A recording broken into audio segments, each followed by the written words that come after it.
Infarkt yosharib ketdi, insult yosharib ketdi, sahr yosharib ketdi, onkologiya yosharib ketdi.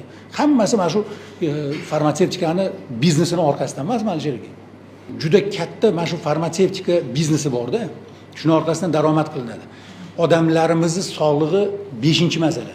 Dorilarning sotilishi muhim narsa. Sahr kasal, sahr bitta yara chiqsa, tanasidan qancha azob ko'radi. Misol uchun, borib bitta shu davolatish uchun 5 million, 6 million dori yozib berishadi. Bitta kasalga. Bu 5 millionlik dorining ichini qarasangiz, batlar bor-da, bat. Sahrga bat nima aloqasi bor?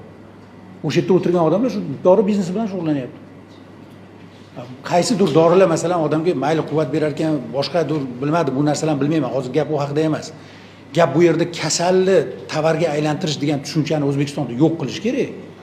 Kuchli dori vositalariga faqatgina mana hozir deputatlarimiz tashabbus qilgandagi jarimani ko'tarish emas, umuman qizil retsept to'xtatyaptimi, effekt beryaptimi?